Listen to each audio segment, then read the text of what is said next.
가기사는 증시 각도기. 안녕하세요. 전투 증시 아침반 안지원입니다.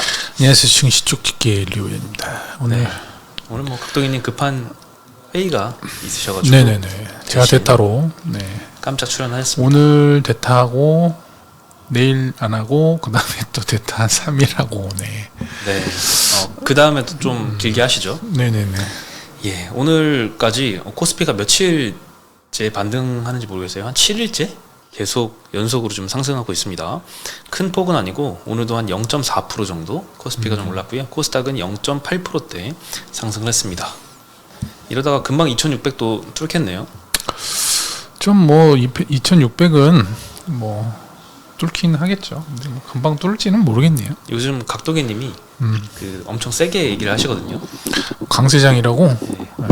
아직 조금만 뭐 2600만 뚫으면 이제 조금 조심해야 될 것 같아요. 강세장에 대한 정의에 대해서 잘 모르는 것 같아요. 제가 보기에는 강세장이 그렇게 단순하게 그냥 느낌만으로 그렇게 강세장이라고 하고 있어. 그러다 틀리면 어떡하려고. 그러게요. 강세장의 조건이 있지 않겠습니까? 뭐 전고점을 돌파한다든지 저번에 하긴 했거든. 전 고점 돌파.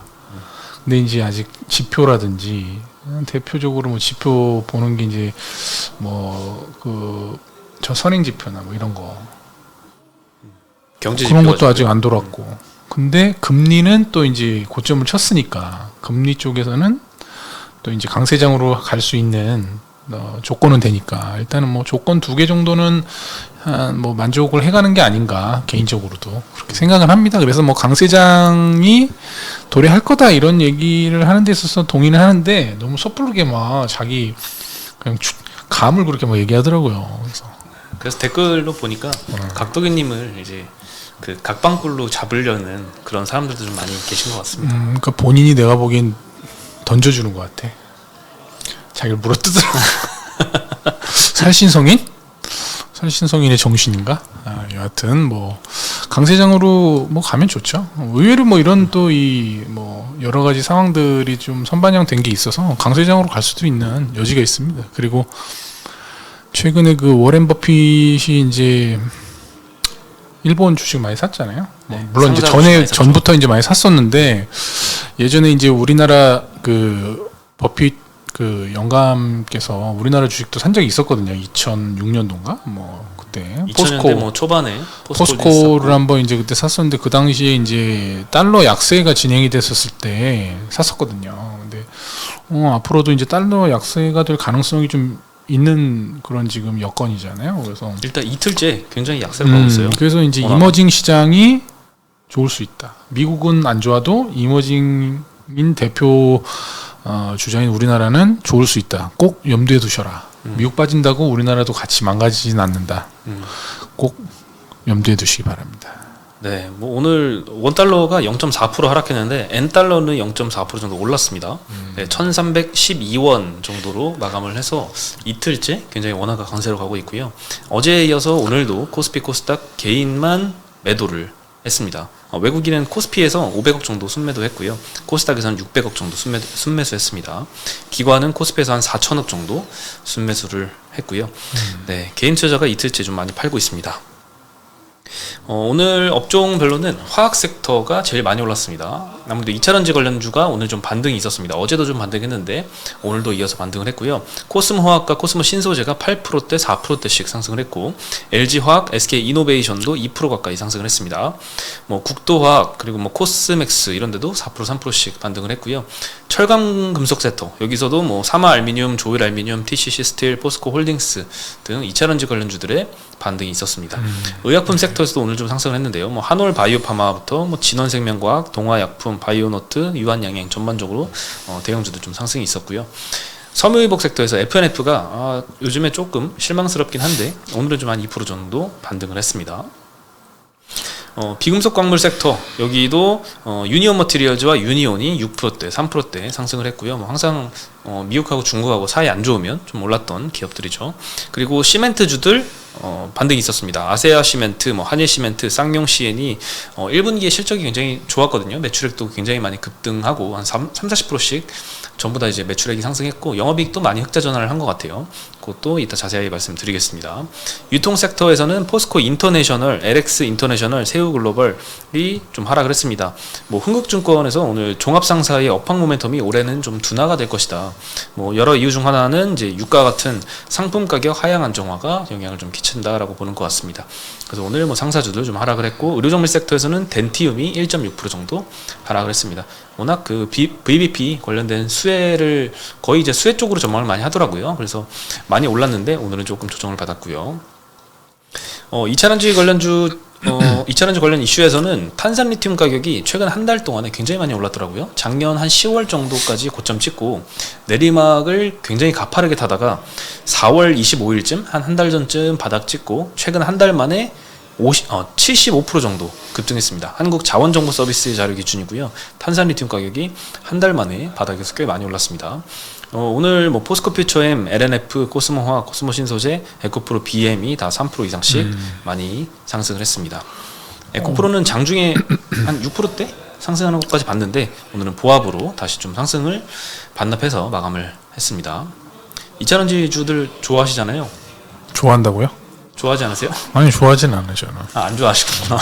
저는 매매를 한다고 했지 네. 주식을 사랑하거나 그러지 않습니다. 어제 에코프로를 다시 이제 샀다가 어제 팔았어요. 어제 샀다 어제 팔았다고요? 어제 51만 얼마에 샀다가 많이 산 게 아니라서 56만 얼마에 팔았습니다. 그래서 어제 점심을 쏘신 거구나. 제가요? 어제 커피 쏘셨잖아요. 그렇죠. 그것 때문 아닌데? 그래서 뭐 가지고 돈을 버셨나. 그렇게 얘기하면 내가 뭘 벌어야 쏘는 걸로 이제 오해하시잖아요. 내가 평소에도 자주 쏘잖아. 그렇긴 합니다. 뭘 벌어야 쏘는지. 어제는 되게 웃으면서 쏘시더라고요. 그래가지고 뭐 그런 것 때문에 그랬겠어. 내가 이유가 있었군요. 전혀 그렇지 않습니다. 평소에도 다 그러는데요. 알겠습니다. 그리고 시멘트 업체 작년 기저효과가 올해 1분기 실적, 후실적에 좀 영향을 많이 끼쳤던 것 같습니다. 한일 시멘트, 아세아 시멘트, 삼표 시멘트, 한일 현대 시멘트가 1분기 매출액이 적게는 30%에서 많게는 45%씩 많이 상승을 했고 영업이익도 많이 급증을 했고요. 레미콘 업체 중에서는 유진기업, 동양 1분기 매출이 15에서 25%씩 상승을 했고 영업이익도 많이 잘 나왔습니다. 시멘트 업체, 레미콘 업체 서로 밀고 당기는 관계이긴 한데 둘 다 실적이 좋았는데 자세히 까보면은 1분기 작년도 1분기 기저효과가 조금 반영이 된 것 같습니다. 작년도에 원자재 가격이 굉장히 급등을 해서 작년 실적이 좀 별로 이렇게 좋지는 않았었거든요. 그 영향도 좀 있었고 화물연대 파업으로 공사 물량이 많이 지연됐는데 그 지연됐던 물량들이 올해 1분기에 좀 많이 진척이 되면서 매출액으로 반영이 많이 됐다고 합니다. 그래서 업계에서는 좋아하느냐 그건 좀 아닌 것 같습니다. 올해 일단 전기요금이 최근에 올랐잖아요. 많이 오르고 있죠. 전기요금 오른 것 때문에 철강 업체 여기저기 걱정을 많이 하고 비용 부담 많이 있고 반도체 주들도 굉장히 많이 전기요금을 엄청 많이 내더라고요. 그래서 요금 인상에 좀 타격이 좀 있을 것 같은데 시멘트 업체들도 마찬가지로 여기 좀 걱정을 하고 있는 것 같습니다. 전기요금이 특히나 시멘트 원가의 30% 정도 수준, 굉장히 높은 수준이고 인 것 같고요. 작년 말부터 산업용 고압 전력 요금이 한 30%가량 상승을 했습니다. 30% 원가 차지하는 곳에서 요금 인상이 30% 오르면 굉장한 부담이 아닐 수가 없죠. 삼성전자가 전기 요금으로 1년에 1조 8천억인가 이렇게 낸다고 본 것 같은데 하이닉스가 8천억 이렇게 그 정도 된다고 하더라고요. 그럼 1조 8천억이면은 한전 매출액이 한 50조 되나요? 더 되나? 그럼 상당히 많이. 삼성은 좀 더 내도 될 것 같은데. 그래도 그쪽도 나름대로 또 원가 좀 아끼는 게 좀 필요하니까 그런 쪽에서 좀 정부에서 좀 그래서 가격을 안 올렸던 거잖아요. 그 산업계 때문에. 하여튼 그런 게 좀 있죠. 네. 그리고 시멘트 업체가 좋으려면 전방에 아무래도 많은 시멘트 수요가 필요한 게 부동산, 건설 쪽이잖아요. 근데 이쪽에서 조금 부담이 있는 것 같아요. 어제 한번 살펴보니까 우리가 최근에 대출 금리가 많이 내려갔잖아요. 네네네. 근데 PF 금리는 얼마나 내려갔는지 보니까 여전히 10% 이상 적용받는 회사들이 좀 많이 있더라고요. PF 뭐 ABCP 관련된 것들 확인해 보니까 뭐 태영건설도 어제 9.9% 말씀드렸고 동부건설도 뭐 11% 넘게 지금 나오고 있는데 여전히 어려운 상황이라서 이 업황 반등에 대한 확신을 못 하는 것 같습니다. 그래서 시멘트 원재료의 유연탄 가격이 작년엔 좀 많이 급등을 했다가 올해는 조금 하락세로 가고 있거든요. 그럼에도 시멘트 가격은 뭐 인하를 해라라고 레미콘 업체들은 이야기는 하지만 시멘트 업체에서는 내릴 생각이 뭐 아직은 없는 것 같습니다. 대출 금리가 좀 내려간 거는 아무래도 좀 정부의 입김이 좀 작용한 측면이 커서 아직까지 그 PF 금리까지 영향을 미치려면은 좀 시간이 정말 좀 유동성이 좀 다시 많아지거나 아니면 그 기준 금리가 내려가거나 뭐 좀 그런 게 필요하지 않을까. 아직까지는 그쪽은 좀 해빙이 되기에는 좀 시간이 좀 필요할 것 같습니다. 네. 그리고 엔터 관련된 이슈인데요. 이 50-50의 큐피드라는 곡이 빌보드 글로벌 1위를 달성을 했습니다. 뭐 BTS, 블랙핑크에 이어서 세 번째 그룹으로 달성을 했다고 하네요. 그리고 여러 번 말씀드렸던 이 메인 싱글 차트 핫백에서는 뭐 17위인데 8주 연속 차트 유지. 이것도 걸그룹 최장 기록 달성 중이라고 하니까 대단한 것 같습니다. 네. 그리고 오늘 한투에서 엔터주 관련된 이제 리포트가 나왔는데 업종의 적정 PER로 40배 정도를 제시를 했습니다. 과거에 이제 신입 모멘텀이 부각되던 시기에 평균 멀티플이라고 하고 뭐 워낙 업황이 좋다 보니까 그때 좋았던 업황에 적정 PER을 사용을 한 것 같습니다. 올해 뭐 앨범, 콘서트, MD 이런 엔터사들의 주요 매출 사업 부문이 전부 다 굉장히 좋을 거다라고 전망을 하고 있습니다. 엔터 4사의 합산 매출액은 전년비 한 33% 정도 성장할 걸로 전망을 하고 있고요. 앨범 같은 경우에는 올해 엔터 4사 합산으로 42% 정도 증가할 것이다. 콘서트 같은 경우에도 팬덤이 워낙 확대돼서 콘서트 관객 수도 증가하고 티켓 가격도 상승하면서 콘서트 매출액이 엔터 4사 합산 49% 전년 대비 폭등할 것이다 라고 전망을 하고 있습니다. 근데 이게 49%도 하이브를 빼면 훨씬 높습니다. 이 하이브가 이제 BTS 단체 투어가 안 되기 때문에 성장률이 조금 낮게 보는 것 같고요. 그래서 하이브를 제외하고 엔터 3사만 봤을 때는 콘서트 매출액이 190% 정도로 상승을 할 것이다 라고 전망을 하고 있습니다. 요즘은 걸그룹의 시대 아니겠습니까? 이거 뭐 남 아이돌보다 여 아이돌 걸그룹의 위세가 요즘 정말 장난 아니더라고요. 뭐 트와이스 같은 경우도 미국에서 4만석 내지는 5만석 규모의 그 공연장을 다 매진을 시킨다고 하더라고요. 그래서 이게 생각보다 정말 이 K-팝이 굉장히 강하다. 새삼 최근에 제가 좀 연구를 하면서 많이 느꼈어요. 블랙핑크라든지 이런 부분 정말 좀 대단한 것 같아요. 근데 참 걱정스러운 게 우리나라 이 K-팝 사실 이게 다 사람이 하는 일 아니겠습니까? 우리 그렇죠. 인재들이 하는 건데 이건 참 인구가 참 줄어들어서 난 좀 걱정이 매우 커요. 우리 정치권에서 좀 어떻게 좀 해야 될 것 같은데 인구가 줄어서 우리나라 뭐 K-팝도 잘하고 뭐 못하는 게 없지 않습니까? 조그만 나라에서 지금 뭐 차도 잘 만들어, 반도체도 잘 만들어, 배터리도 잘 만들어, 다 잘 만드는데 이거 나중에 사람이 없어서 못 만들 판이에요, 진짜.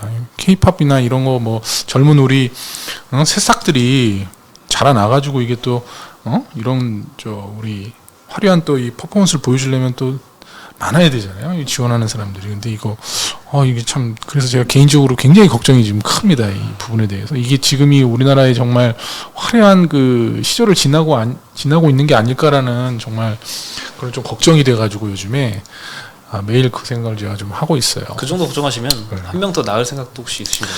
저는 날 수가 없습니다. 나면 큰일 납니다. 그래서 인구 걱정을 되게 많이 하시는 저보다는 나는 이제 안 되잖아. 그러니까 나 치판이 나야지. 그렇죠. 나는 이제 안 돼. 저 이렇게 불가능해졌어요. 그래서 이제 나는 힘들고 나치판님께서 이제 한 3명 정도는 제가 한번 힘을 써야 돼 지금. 한참 써보겠습니다. 힘을 써야 돼. 그래서 나 나중에 아들 한 명 낳고 또 시키고 딸도 이렇게 걸그룹 시키고 그럼 좋잖아요. 한 명씩. 나 우리 딸 보고 한번 해보라 그랬거든. 지금 초등학교 6학년인데 에스파를 되게 좋아해요. 그래서 뭐 이렇게 막 뭐 앨범 파는 데도 가고 그러더라고. 그래서 네가 한번 해보라. 가가지고 저 등록해가지고 아이돌 한번 해보라고 내가. 그래서 등록할 거야. 진짜로요? 어제 한번 하라고 엄청 꼬시고 있어요. 요즘에. 멘토 패밀리 되겠네요. 곽도기님부터 해가지고 지금 멘토 가족 꼬시고 있어 지금. 그래서 SM으로 집어넣을 거야 내가. 네. 기아트가 각도님도 기대를 되게 많이 하고 있는 것 같은데 나중에 뭐 빌보드 갈 일이 있겠죠.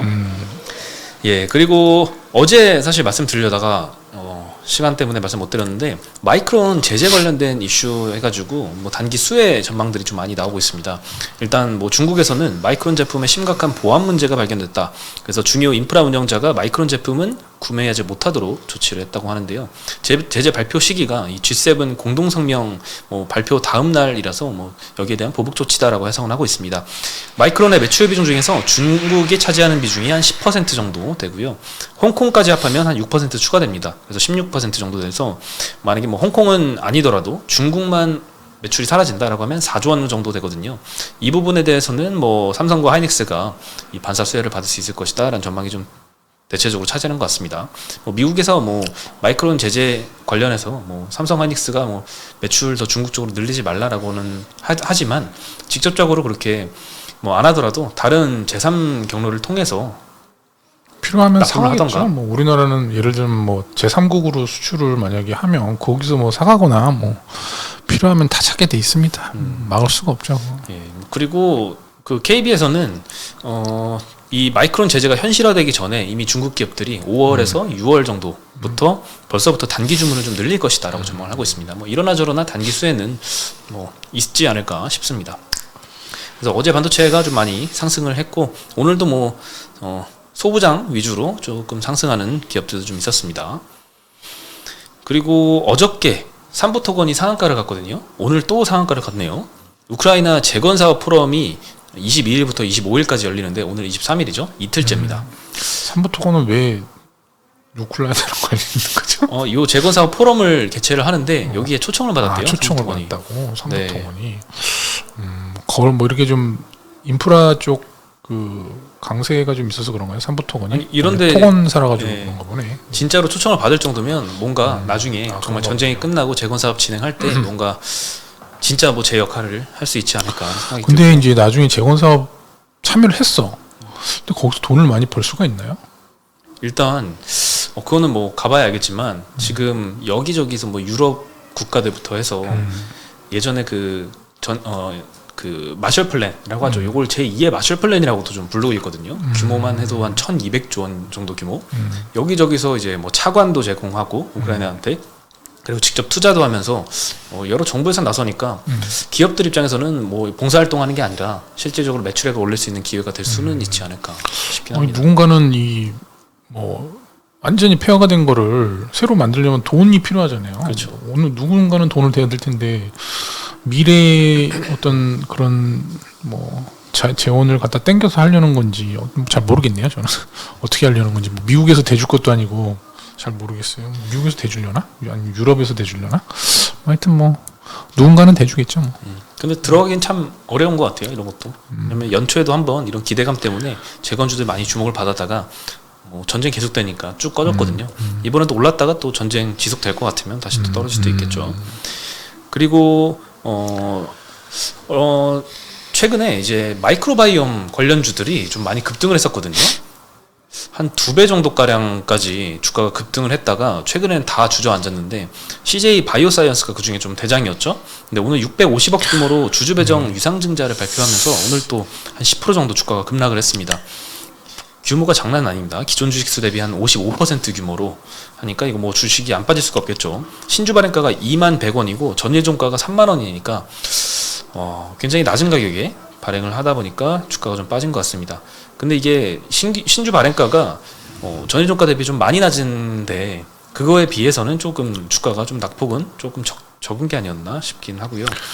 유상증자의 650억 중에서 370억은 파이프라인 개발에 투입한다고 하고요. 그다음에 마이크로바이옴 신약 개발에는 130억 투입, 장질환 치료제에 60억 투입 등등으로 쓰는 것 같습니다. 보면 CJ도 은근히 저 주주 환원이라든지 이런 거에 인색한 것 같아요. 제가 보기에. 인색하고 좀 그래요. 뭐 인색하지 않은 기업이 있나요? 우리나라에? 아니 인색하지 않은 그래도 요즘에 이제 삼성은 좀 낫잖아요. 뭐 하려는 액션이라도 좀 있잖아. 삼성은 그래도 뭐 이렇게 뭐 중간 배당도 좀 하려고 하고 새로 이제 우리 이재용 회장님이 이제 회장이 되면서 여러 가지 이제 그런 어떤 주주들을 위한 정책을 좀 하는 게 있는데 제가 봤을 때 CJ도 삼성 계열인데 별로 없는 것 같아. 하여튼 별로야. 네, 뭐 주주 하나는 참 끝이 없는 문제인 것 같아요. CJ 바이오도 이거 뭐 어느 기업 그 M&A 해가지고 이름 바꾼 거잖아요, 그죠? 예. 제일제당이 대주주고요. 아 이거 되게 이름 뭐였더라 생각이 안 나네요. 지금. 네, 그렇습니다. 그래서 뭐 CJ 바이오사이언스, 지노맨 컴퍼니, 고바이오랩 전부 다 이제 마이크로 바이오 관련해서 최근에 좀 주가가 많이 급등했다가 다 일단 뭐 앉았지만 아까 뭐 2차 전지 관련된 얘기 하다가 제가 네. 뭐 이상한 뭐 매매 얘기를 드렸는데 제가 대략적인 흐름을 보니까 한 어떤 뭐 그래도 실적이 좀 나오는 이제 2차 전지 소재주들은 한 30% 정도 빠지면 어느 정도 이제 1차적인 바닥권은 형성을 하는 것 같더라고요. 대부분 종목들이. 고점 대비 30%. 네, 고점 대비 30%. 근데 이제 얼토당토한 종목들 좀 몇 개 있잖아요. 무슨 사업 진출한다는 등, 어디 또 어느 회사랑 리튬 뭘 하겠다는 등 이런 회사들은 50%까지 빠져야 좀 바닥이 좀 단기적으로 나오는 그런 흐름들이 나오더라고요. 그래서 실적이 나오는 애들은 한 30% 언저리 가면은 분할 매수를 좀 시작을 해도 되지 않을까 개인적으로 그렇게 생각을 좀 하는데 기간 조정이 조금 필요하지 않을까.